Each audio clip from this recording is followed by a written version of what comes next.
এদের কোনো নৈতিক অধিকার নাই ভোটের ময়দানে ফিরে আসা। যদি জনগণের ভোটে বিশ্বাসী হতো, 14 সালে তারা ফেয়ার নির্বাচন দিত, 18 সালে দিত, 24 সালে দিত। তাতে যে দল ক্ষমতায় আসুক তারাই দেশ শাসন করত। তারা তো এটা চেয়নি। তারা চেয়েছে মেরে কুটে যে কোনোভাবে তাদেরকেই ক্ষমতায় থাকতে হবে। এই জন্য তারা মানুষ খুন করে, মানুষকে পুড়িয়ে জ্বালিয়ে সভ্যতাকে ধ্বংস করে, মানবতার বিরুদ্ধে যুদ্ধ ঘোষণা করে তারা শেষ রক্ষা পাওয়ার চেষ্টা করেছে। আল্লাহ তাবারক ওয়া তাআলার শুকরিয়া আদায় করছি যে আল্লাহ রাব্বুল আলামিন দীর্ঘ 18 বছর পর এই দিনটা আমাদেরকে স্মরণ করার জন্য সুযোগ দিয়েছেন। আলহামদুলিল্লাহ। এই দীর্ঘ সময়ের ভিতরে আর একটা দিনও আমরা এইভাবে একত্রে মুক্ত মনে বসার সুযোগ পাইনি। কেন পাইনি? ইতিপূর্বে সমস্ত আলোচকগণ সেটা বলে গেছেন, আমি আর এটার পুনরুক্তি করছি না। নামাজের সময় আসন্ন, আপনাদের কাছে, আপনাদের মাধ্যমে জাতির বিবেকের কাছে দুই একটি কথা রেখেই আমি আমার বক্তব্য শেষ করব ইনশাআল্লাহ।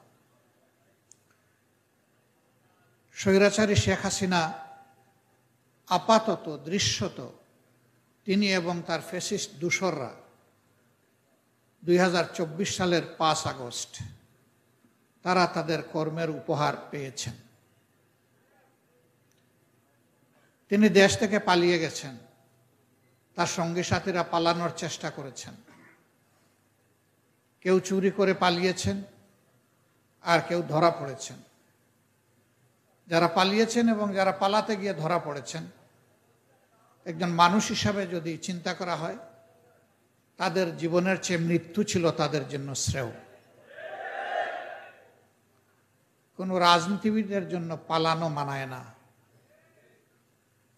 রাজনীতি করবেন রাজকীয় মন নিয়ে, রাজনীতি করবেন প্রিয় জাতির জন্যে। যদি রাজকীয় মন নিয়ে জাতির জন্যই রাজনীতি করেন, তাহলে আপনাকে পালাতে হবে কেন? এটা ঠিক, মানুষ ব্যক্তিগতভাবেও ভুল করতে পারে, আবার সমষ্টিগতভাবেও ভুল করতে পারে।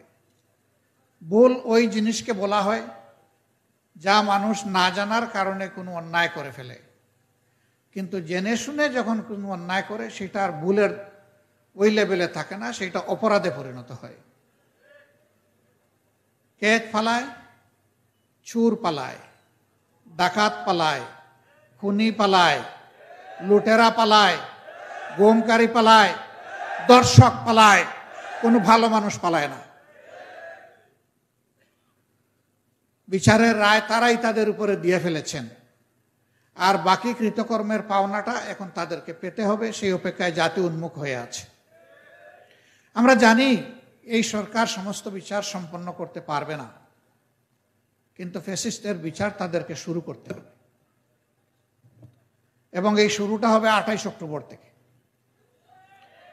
যেদিন লগিবইটার তাণ্ডবে দেশের রাজনীতি তার পথ হারিয়েছিল, সমাজ তার পথ হারিয়েছিল, যেদিন মানবতার মৃত্যু হয়েছিল, ওই দিন থেকেই বিচারের কার্যক্রম শুরু করতে হবে। 28 অক্টোবর থেকে শুরু করে 2024 সালের 5ই আগস্ট পর্যন্ত এই লগি বৈঠাওয়ালারা যাদেরকে খুন করেছে, আমি মহান মওলার দরবারে তাদের শাহাদত কামনা করছি। এখানে জামাতের শীর্ষ নেতৃবৃন্দ আছেন, প্রিয় দলের সহকর্মীবৃন্দ আছেন, নারী আছেন, পুরুষ আছেন, শিশু আছেন, আবাল বৃদ্ধ বনিতা আছেন। তাদের অপরাধ, তারা অন্যায়ের বিরুদ্ধে, ফ্যাসিজমের বিরুদ্ধে তারা প্রতিবাদ করেছিলেন। এই জন্যই তাদেরকে খুন এবং গুমের শিকারে পরিণত হয়েছে।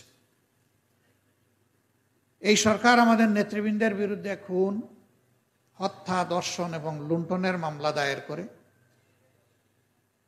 মিথ্যা মামলার মাধ্যমে সাজানো বিচারে, পাতানো আদালতে তাদেরকে বিচারিক খুন করেছে, যা মানুষ দেখেনি।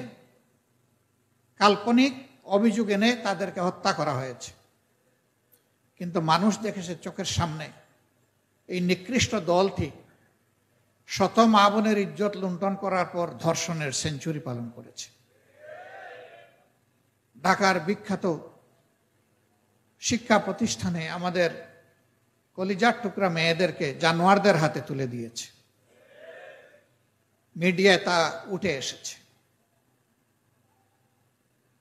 আওয়ামী লীগের লম্পট নেতা কর্মী এবং তাদের মন্ত্রীদের লাম্পটের কুৎসিত ইতিহাস সাংবাদিক বন্ধুরা হাজারো বইয়ের সংস্কৃতির ভিতরেও অল্প হলেও তুলে এনেছে। আজকে তাদের পাওনা তাদেরকে পেতেই হবে। গুমের সংস্কৃতি তারা চালু করেছিল এবং এই গুমের সংস্কৃতির উৎকর্ষ দান করেছেন শেখ হাসিনা। জায়গায় জায়গায় আয়নাগর তৈরি করেছেন। সেরকম একটা আয়নাগর আমারও দেখার সুযোগ হয়েছে। ওরকম একটা আয়নাগরে আমিও 13 দিন ছিলাম।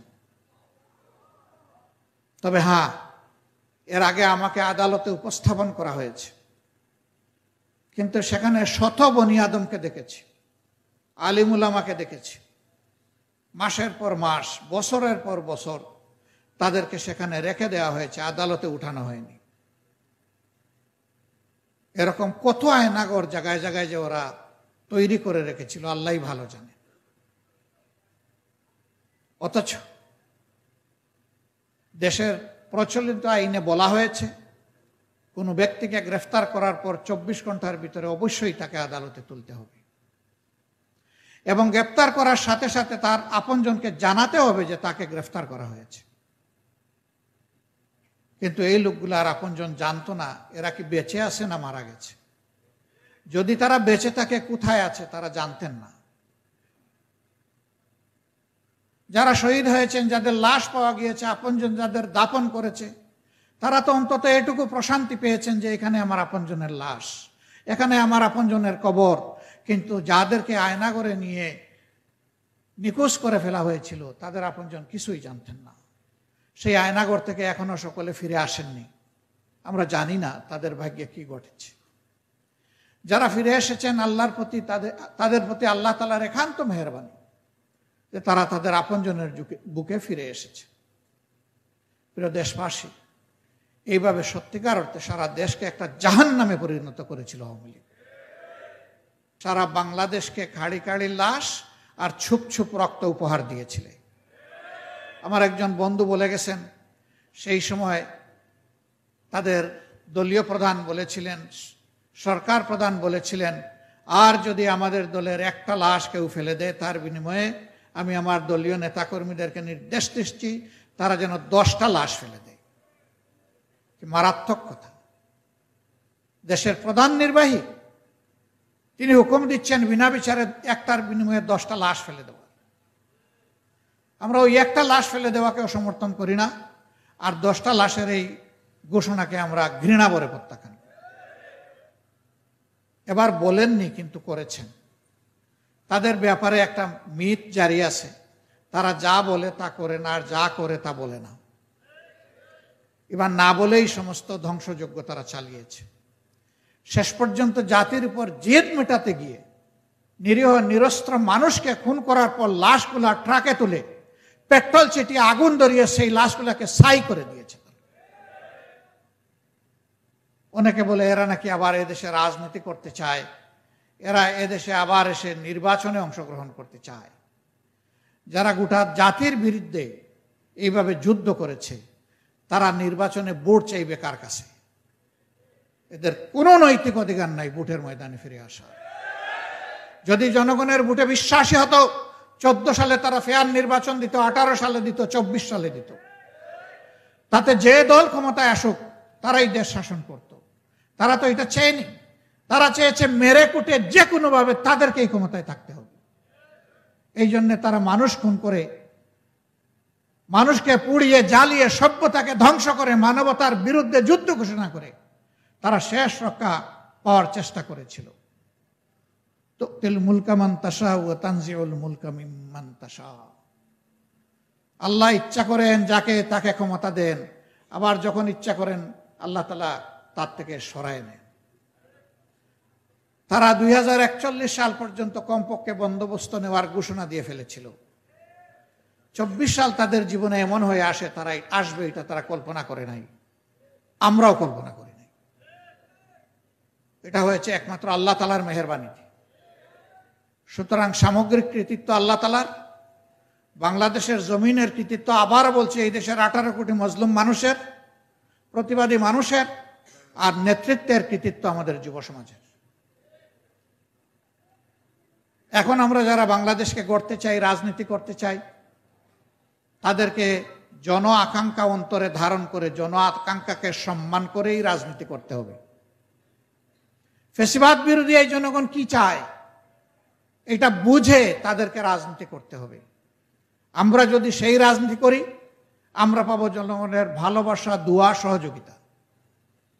কিন্তু আমরা যদি আবার ভুল করি, তাহলে যে জনগণ ফুঁসে উঠতে পড়েছিল 24-এ, সেই জনগণ ট্রেনিং পেয়ে গেছে, রাস্তা পেয়ে গেছে, যে কোনো সময় ফুঁসে উঠতে পারে। অতএব আমাদের সবাইকে সাবধান হতে হবে। জাতীয় জীবনে কোনো সংকট সৃষ্টি হোক আমরা চাই না। জাতির মৌলিক স্বার্থের ব্যাপারে জাতির বিবেক এবং অভিব্যক্তি মতামত বিভক্ত হোক, এটাও আমরা চাই না। মৌলিক সকল বিষয়ে জাতিকে ঐক্যবদ্ধ থাকতেই হবে। আমরা বিভক্ত জাতি প্রত্যাশা করি না, দল, মত, ধর্ম কোনো কিছুর ভিত্তিতেই না। যারা এই দেশের মানুষকে ভালোবাসবে, সম্মান করবে, যারা মানবতাকে অন্তরে ধারণ করবে, যারা অন্যের মতকে শ্রদ্ধা জানাবে, তারা এদেশে অবশ্যই রাজনীতি করবে। কিন্তু যারা ফ্যাসিজমের মাধ্যমে কোনো কিছু করতে চাইবে, আপাতত আমরা নিঃসন্দেহে বলে দিতে পারি বাংলাদেশে তাদের জায়গা নেই। সম্মানিত বন্ধুগণ, 28 অক্টোবর থেকে শুরু করে 2006 সালের আজ পর্যন্ত, অর্থাৎ এবছরের 5 আগস্ট পর্যন্ত যারা দুনিয়া থেকে বিদায় নিয়েছেন ফ্যাসিবাদের বিরুদ্ধে লড়াই করতে গিয়ে, আল্লাহ তাদেরকে শহীদ হিসাবে কবুল করুন। যারা আহত পঙ্গু হয়েছেন, আল্লাহ তাআলা তার প্রশান্তের হাত তাদের সিনায় বুলিয়ে দিন। আমরা তাদেরকে, তাদের পরিবারকে আমরা কথা দিচ্ছি, তারা যে আকাঙ্ক্ষার জন্য লড়াই করেছিলেন, আমরা এই পথে কোনো অপশক্তির সামনে মাথা নত করব না, ইনশাআল্লাহ তাআলা লাজিম। আমরা কোনো অন্যায়ের সাথে আপোষ করব না এবং লুটের মালে আমরা ভাগ বসাবো না। আল্লাহ যদি এই জাতির খেদমতের জন্য কখনো আমাদেরকে কবুল করেন, আবারও বলছি, আমরা ইনশাআল্লাহ জাতির সেবক হব, মালিক হব না।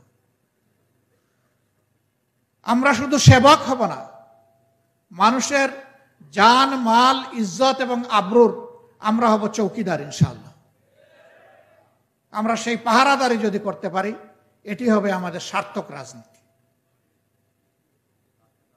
আমরা আমাদের সন্তানদের স্বপ্ন, দেশবাসীর স্বপ্ন একটি বৈষম্যহীন, দুর্নীতিমুক্ত, মানবিক বাংলাদেশ আমরা চাই এবং সেই বাংলাদেশের জন্য আমরা আমাদের যুব সমাজকে বাছাই করে নিতে চাই।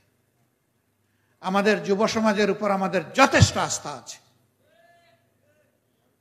যারা দায়িত্ব নিয়ে এই জাতিকে নিজের বুক পেতে দিয়ে যারা মুক্তির স্বাদ এনে দিয়েছে, ইনশাআল্লাহ তারা আমাদেরকে আগামীর বাংলাদেশও গড়ে দিতে পারবে।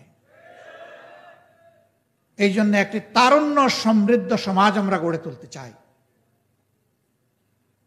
এই সমাজ বিনির্মাণ, ইনসাফ ভিত্তিক একটি রাষ্ট্র বিনির্মাণে আমরা সাংবাদিক বন্ধুদের মাধ্যমে আমরা দেশবাসীর কাছে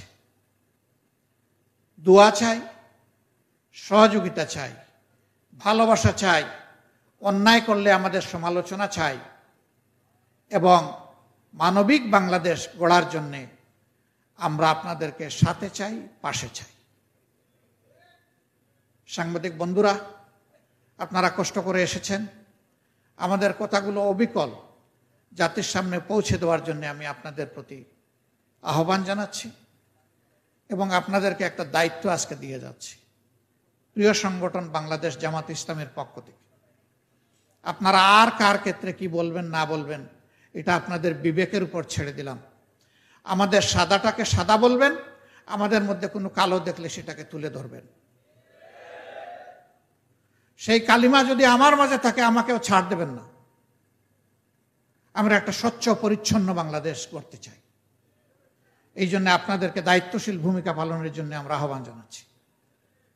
তবে আপনারা যদি জাতির বিবেক হয়ে থাকেন আর মিডিয়া যদি দর্পণ হয়ে থাকে, তাহলে সকলের ক্ষেত্রেই আপনাদেরকে সাহস করে সাদাকে সাদা বলতে হবে এবং কালোকে কালো বলতে হবে।